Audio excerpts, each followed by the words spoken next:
animator interview here, this time with a Christoph Steger? Steger in Steger? Okay.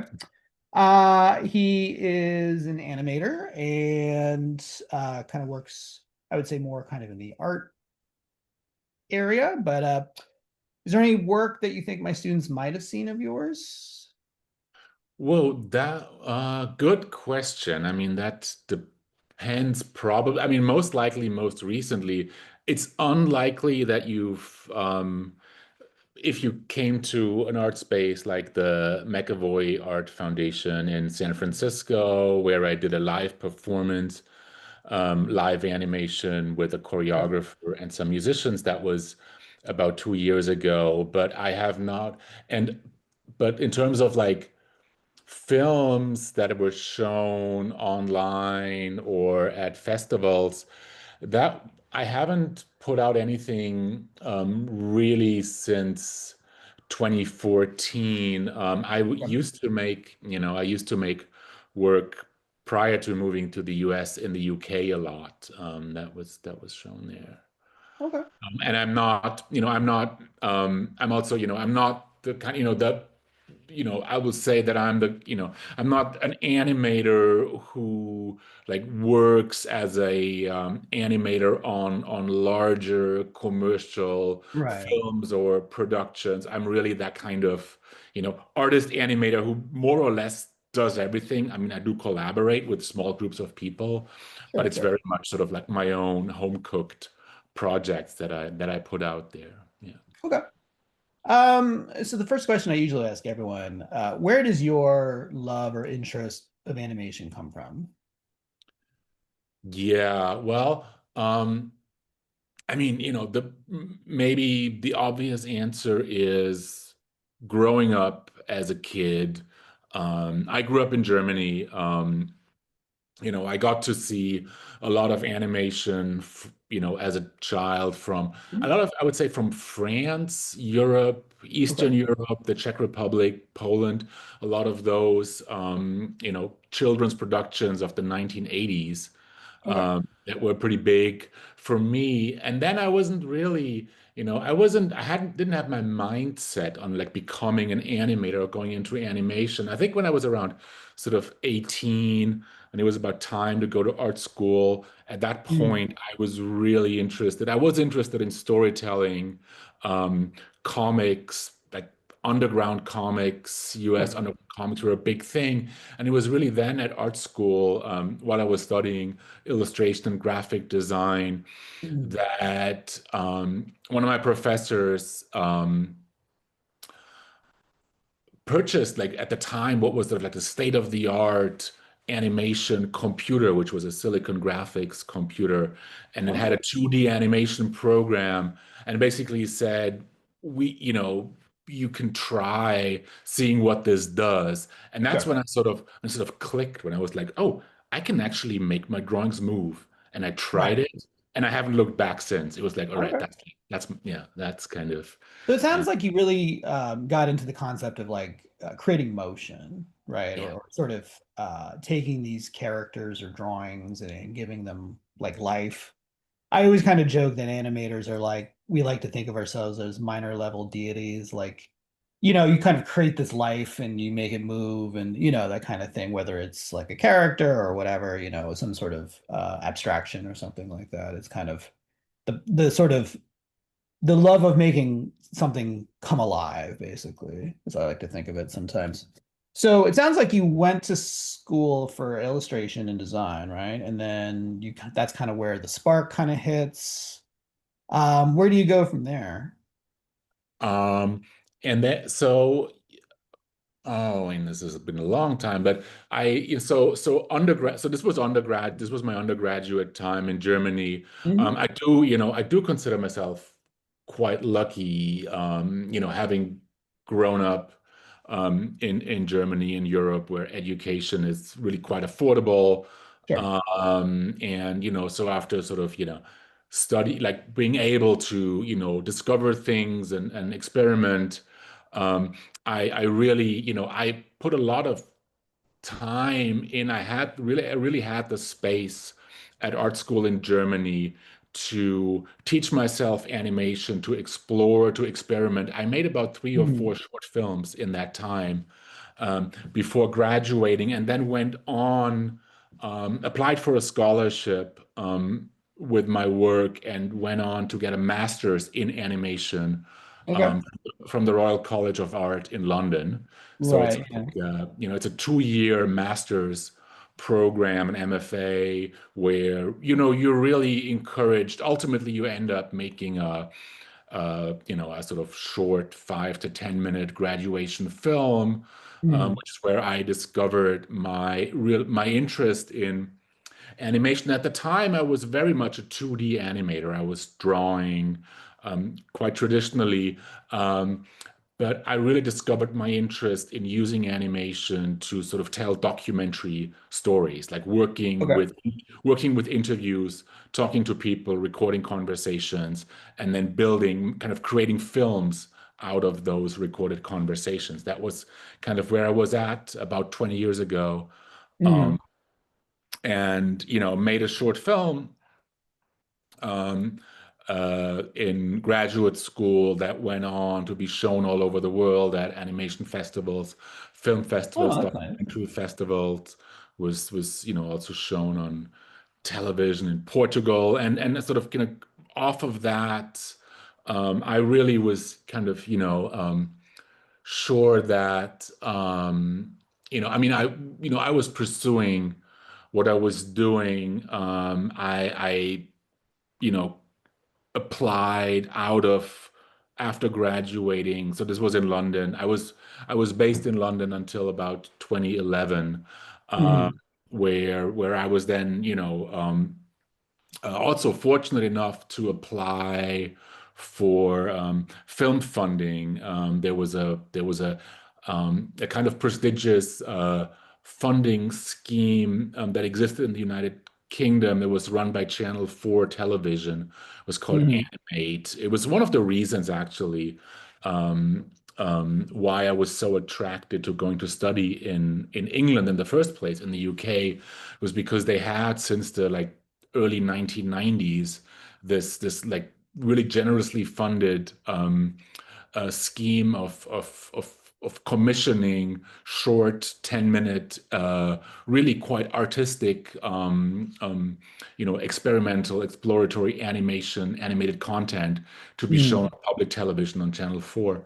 That's nice. Um, and I was lucky enough to get one of those commissions in 2007. Unfortunately, that funding has since dried up. But that was the next step. So then I went out. I made another animated documentary called Jeffrey and the Dinosaurs, uh, Mm. to which I traveled to the U.S. for some of the shooting, and that came out in 2008, and um, in yeah, and I think that um, that sort of set me up on the one hand at that point to kind of, well, continue, to keep on pursuing this independent artistic practice. Uh, but say, unless you are consistently funded to direct your own work, you do have to kind of, supplement your income with jobs. Right. Um, and kind of getting to the sort of the meat and potato stuff. That meant to me at the time, kind of really tapping into the animation industry in London, specifically. Mm. And that is probably a little different to what I've experienced here in the US, where I've been based since 2011. The animation industry in London is more based around a lot of small studios that are really only run by like one or two producers, and then a Mm. kind of pool of like freelance Right. creatives to work on, television productions, to work on commercials, and I worked on a lot of projects for nonprofits like Amnesty International and Mm. things like that. So I was sort of like, I would say for, 3 or 4 years in London, kind of bouncing around sort of from gig to gig. There were some really interesting projects. I would say probably one of the most satisfying, satisfying ones that um, I was kind of, yeah, no, I was really, I was sort of, quite connected to that world was that Mm. so BBC television in when was that 2010 um, uh, commissioned a 1 hour uh, film as part of one of their kind of evening filling documentary program slots Mm. that was going to be entirely hand drawn, hand animated. Okay. So I was one of 5 animators kind of Oh, commissioned nice. to work on that project. And the reason for that being the film was called the ended up being called The Trouble with Love and Sex. And it was a very candid portrayal of people who went to this very, very personal relationship counseling session. And in Okay. order to give these people kind of like anonymity, for them to sort of like speak frankly and open up to the camera, they agreed to being recorded but not being filmed. So they were kind Right. of, replaced by Like hand animations. animation, so that was one of the kind of the cool things about being in animation. So those that It was, sounds like right up your alley since you're sort of big yeah, on sort of exactly. I mean, that was working sort of with, like, that, real audio and then sort of animating to the audio type scenario. yeah, yeah, yeah. Cool. So okay, so And then I don't know if you want me if you want to move on, because oh sure, sorry, I didn't mean to. what I was going to add to that is, which kind of like relates to also where I'm at right now, is I was also, having gotten an MFA in animation, Mhm. and wanting to be and as independent as possible in my Mm. pursuits. I also felt that teaching as Okay. a job, as a way to be,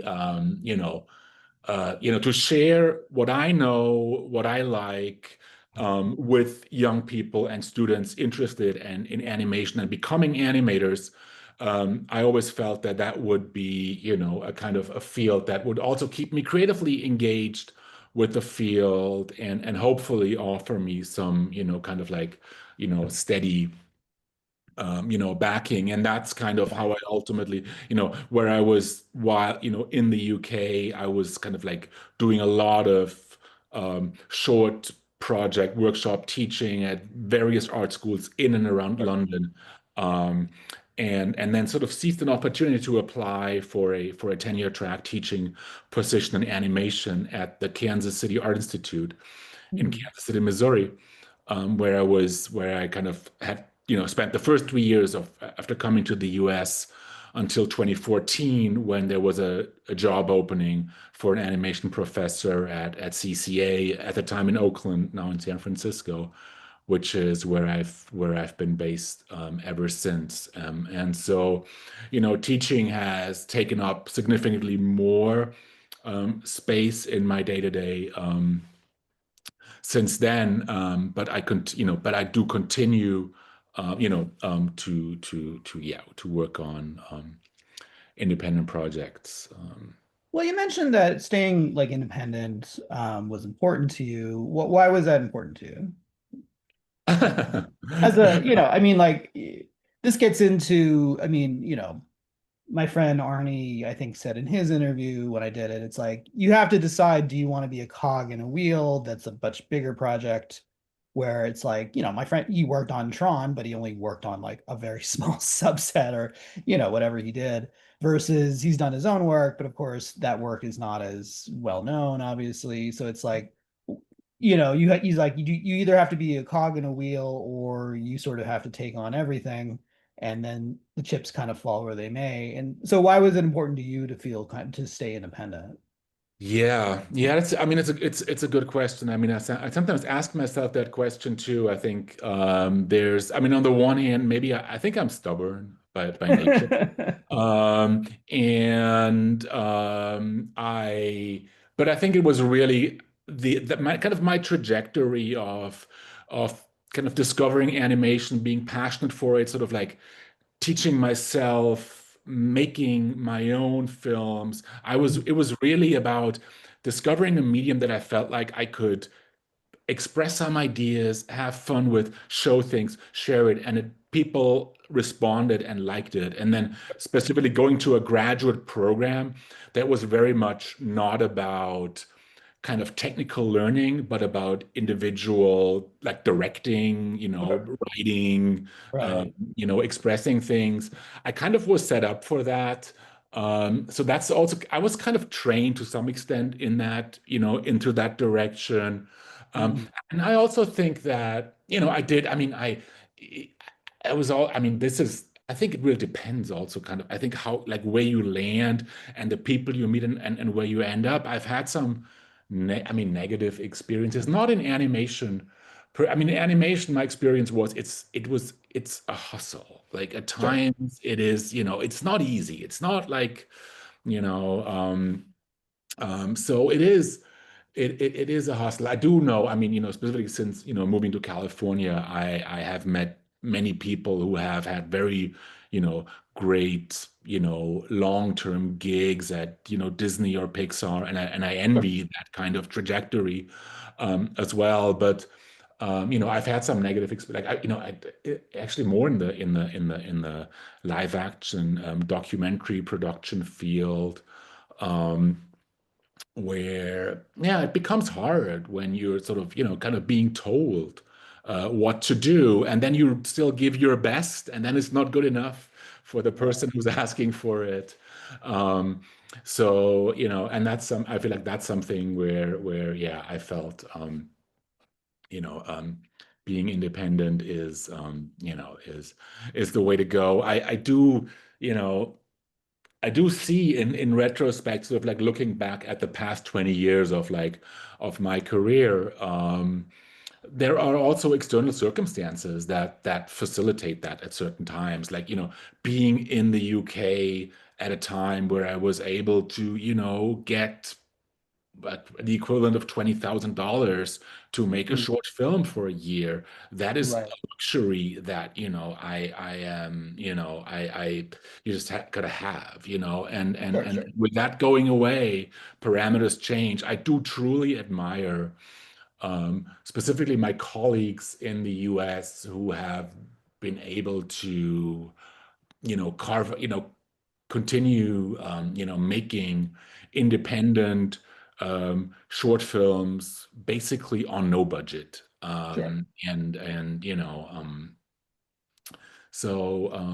yeah, it's an interesting journey.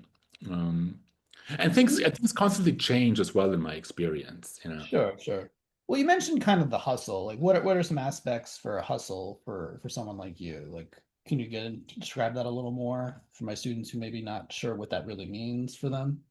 Yeah, well, I think what it means is that when you work as a freelance animator, in my experience, let's say you do, uh, you get hired for a gig.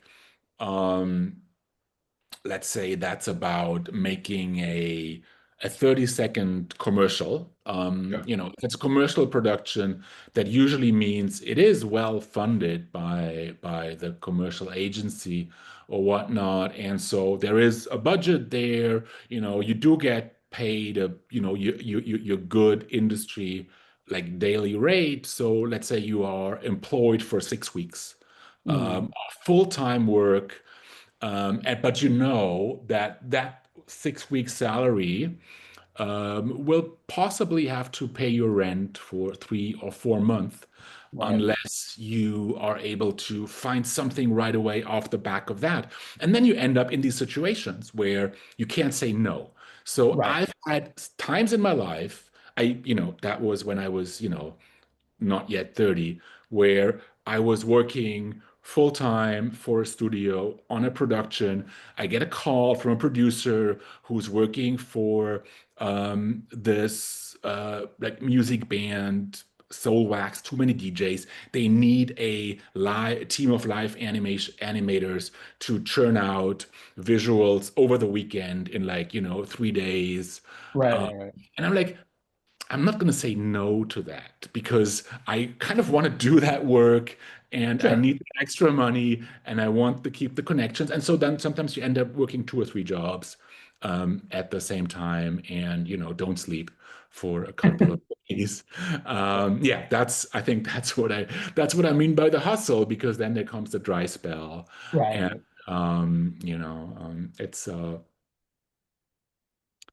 yeah, interesting times. So you mentioned, getting grants and doing the film circuit. Can you kind of talk a little bit more about that, about sort of the Mm. process you do and how you make decisions for that Yeah. sort of thing? Yeah, yeah, yeah. Well, what's interesting is I'm literally in it again at this very moment Okay. because I am happily on a sabbatical from teaching from CCA at the moment. So Okay. I'm actually speaking to you all from Berlin, Germany, and where I'm from and where I'm temporarily based again. And one of the reasons I'm doing this is because Germany does, like many European countries, have several pots of funding for films and the arts in different ways.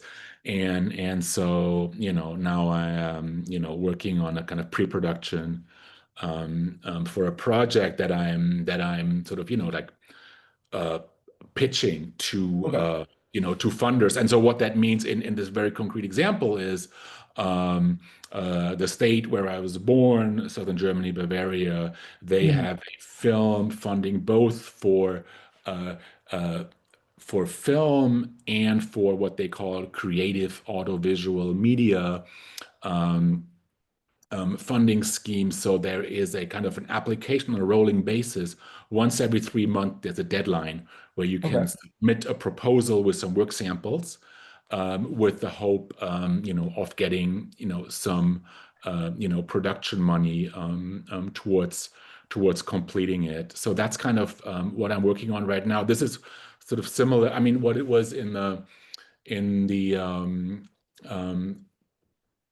the time I got that funding in England, it was similar. The Animate Channel 4 commissioning scheme, they had a kind of, it was like once a year Mhm. deadline where they kind of said we are accepting proposals Sure. um, for short projects, and we are going to fund six projects each year. And so I was one of six that was chosen. So at that point, I submitted. I had already, it's my advice in that field Sounds is, a little bit like applying for grant, like not grants, but like for students, the equivalent of what do you sorry, my brain's a little slow this morning. Equivalent of scholarship kind of thing where you sort of write a proposal letter and go through all that. Is that kind of similar to yeah, that?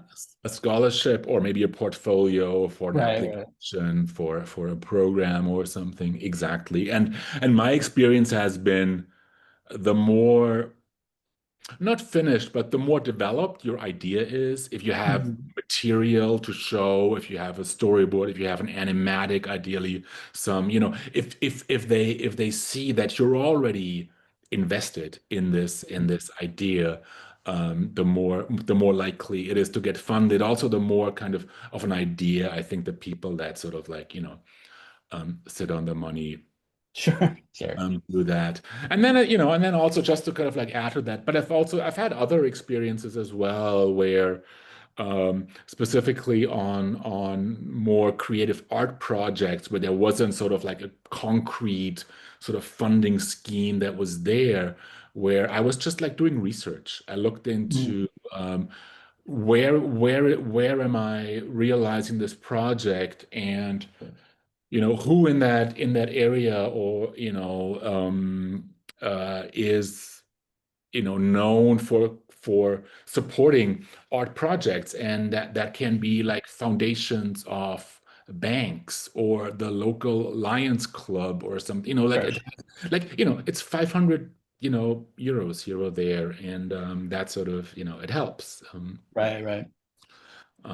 Yeah, so So, have you enjoyed kind of the process of, I mean, I would assume that one thing about being independent is it's your project, right? You don't have to answer to someone like you were talking earlier, where it's like sometimes you feel like you're sort of answering to this boss who you can't please. And so is that kind of like the benefit here is like, it's a little bit of it's a hustle, no doubt, but you get to be the sort of in control, basically.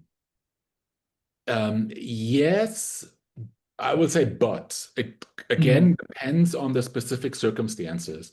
Sure. I would say the more, in even in the range of kind of the work that I've done, the the more I'm working in a, what I would call a fine art context. So like say like a kind of a gallery performance Mhm. context. Generally, the more freedom you are given, it's almost kind of the more they kind of think of you as like the artist whose individual, idea is everything that counts or whatever. But in the independent film world, when there is funding attached, um, you will still deal with producers at Okay. some level, you right? So Right. Sure. even though I was directing a film like that film, let's say Jeffrey and the Dinosaurs, that I did for Animate in the UK, I was working with I was kind of my own, acting as my own director, producer. I did have I was associated with a small animation studio that fully supported me. But then Mhm. because the money came from television, they would have a producer who, Sure, sure. did want to see, Right, right. cuts of the work, every couple of, weeks, and actually did, give notes, and Mhm. so I was, kind of butting heads with them as well. Right. Um, Okay. so it's yeah, it's interesting. Um, okay. So right now you're kind of you're balancing kind of teaching with doing your own work. Is that kind of um is it what's nice about that is obviously teaching is about for a lot of teachers steady income to a certain level. Uh Yeah, for sure. so do you feel like that kind of gives you a little bit more freedom with what you can kind of choose to do in terms of Yeah, projects and things you can work on? yeah, I would say so. I would say so. I mean, clear. I mean, obviously, I would not be, I wouldn't be a happy teacher if I only did it to get a paycheck. I mean, it's sort Sure, of like, sure. I mean, like I mentioned, I know anyway, but Right. obviously, I enjoy it. And yes, I mean, on the one hand, I would say that. Um, knowing that I, you know, do get money from teaching, the projects I choose to work on, I feel less, like, yeah, I feel more freedom Mhm. to pursue those because I can do that. I mean, and in fact, it's actually kind of, the great thing for me with my position as an animation professor at CCA is that, it is part of my job as well, right? To be professionally active and to make work. So that is, that's it's a great compromise. What's also interesting to me, just sort of again, like looking back at what I do, is partially because a lot of the teaching I chose to do over the past, yes, 5, 6, 7 years has been also very much not just teaching like animation, how to make animation, how to make films, but also I was teaching a lot of like history of animation and kind of media history.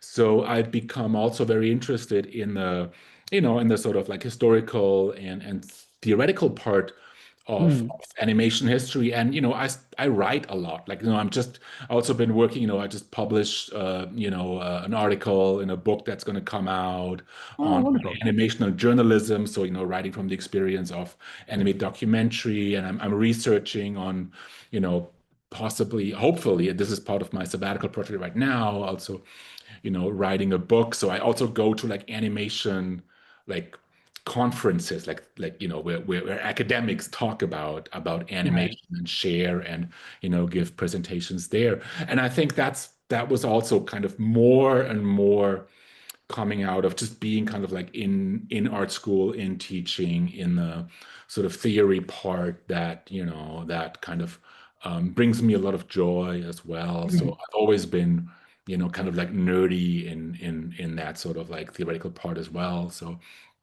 I would say, yeah, I teach, I write, and I make moving image work. Yeah, that's wonderful. One question I usually ask people in my interview, where do you see animation going? Whoa.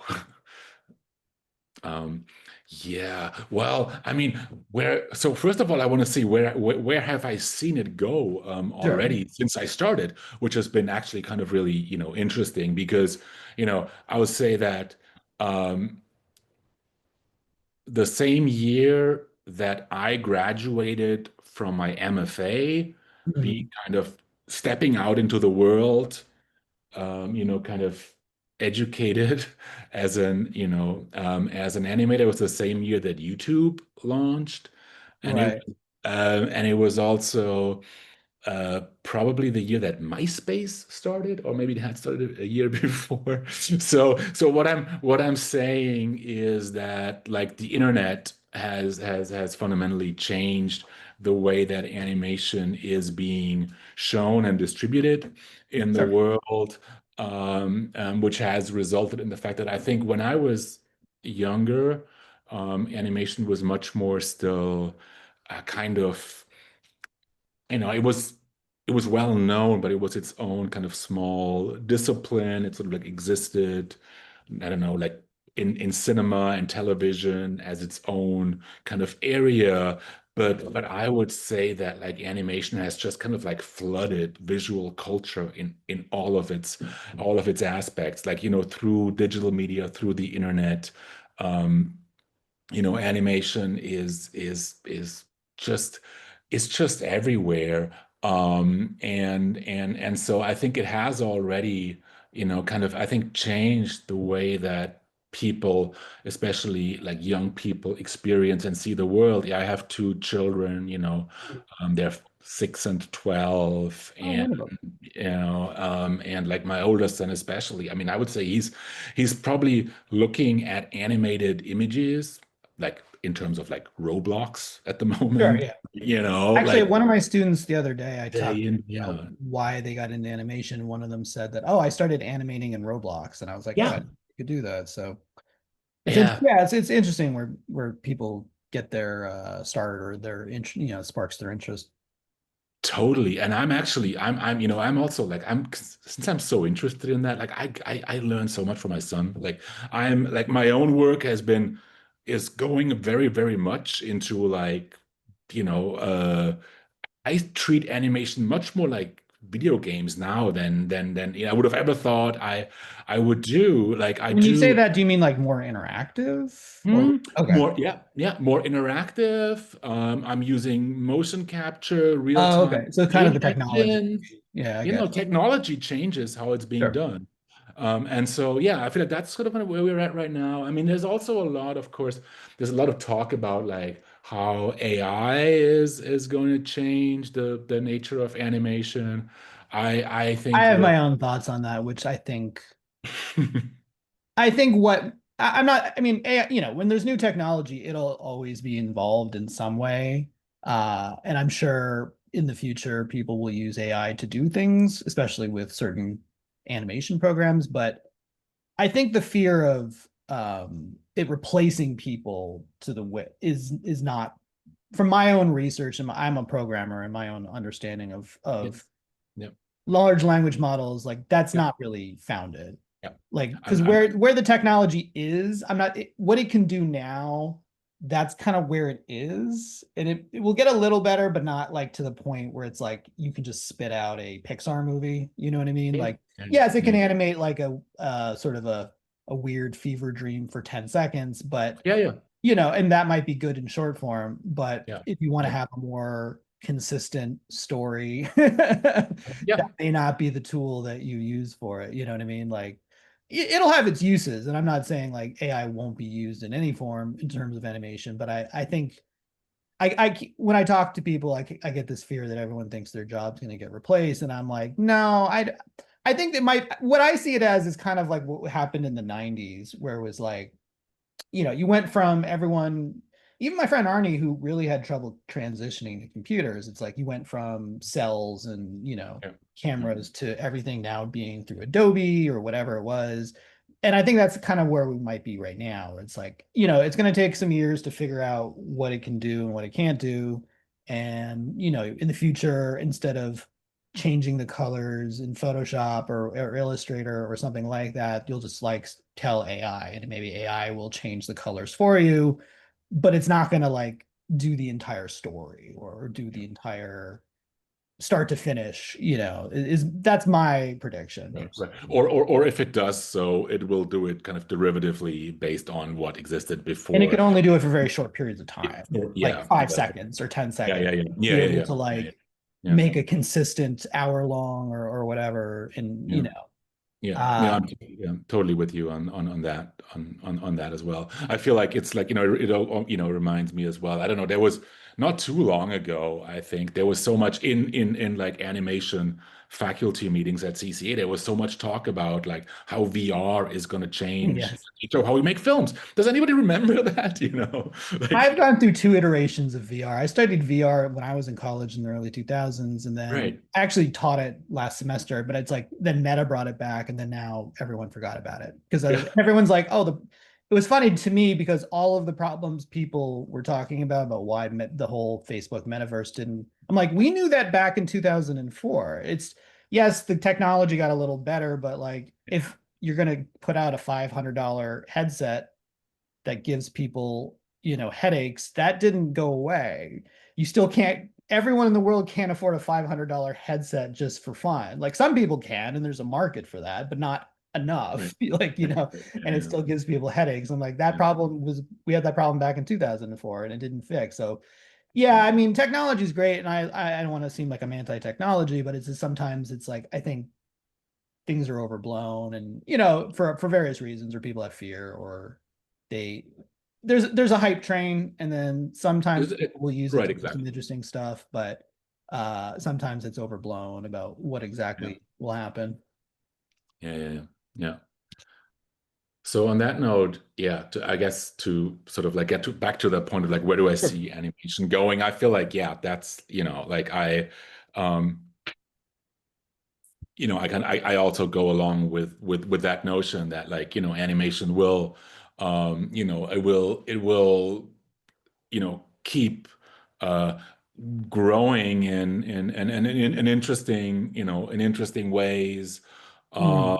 and I do think that I mean we've already kind of like we sort of like reached that point where I mean it's sort of it a lot of it also depends. I mean a lot of this is also just kind of like semantics. Like how do you define like what do we even mean? Like I mean animation on the one hand is this particular kind of storytelling device with pictures, but also animation is kind of like all moving image media that's kind of Mm. created without non-photographically or something like that. It's Right. crafted, it's developed, and and I think we have also just kind of reached that point where there is so little distinction between like your average non-animated live action blockbuster movie is 90% Right. technically animated, I mean Yeah. effects and things like that and so the boundaries are so blurry and animation is so ubiquitous that I think yeah I think all forms of moving image media will be working with animation. And of course what animation always means is that there is room for creation, right? I mean, it's like it's you come up, you come up with ideas and concepts and designs, and it's not limited. I mean, this is one of the sort of like challenges of animation, is that it's theoretically sort of so limitless in what you can and what you can do with it. Sure. Um, and a lot of the other, a lot of the other speculation about the future of animation is probably just sort of speculating about the future of industries, right? I mean, like Right. who's gonna fund what, who is gonna produce what Right. for what audiences, and I mean, that's always been the story of animation. Animation, is the way that we understand animation is I always teach this is part of my animation history teaching to my students, right? I mean, it is a product of the Industrial Revolution, right? They Sure. invented celluloid film and cameras and projectors. There was companies, Edison was an industrialist, and the Sure. Lumiere were industrialists, and so it is tied to that. Yeah. So we'll see where this goes. Yeah, it's interesting. All right. Well, on that note, where can my students see any of your work or any of your upcoming projects? Yeah. I would say the best place is christophsteger.com. Okay. Just my name.com. I try to, yeah, to keep up to date projects, and from there you can also link to my Vimeo, which is the most, I would say, that I just have a lot of stuff on my Vimeo that goes back to like a lot of work that's older than what I would put on my website. So if students Sure. are really interested in like what did I do as a 25-year-old, you'll probably find Right. there too. Yeah. Cool. So I would say that. Yeah. Those are the places. All right. Well, thanks for your time. We appreciate your insight. And yeah, thanks so much. Thank you so much, David, and hi to all the students out there. I hope you're enjoying this class, and wish you all the best on your journey wherever it takes you.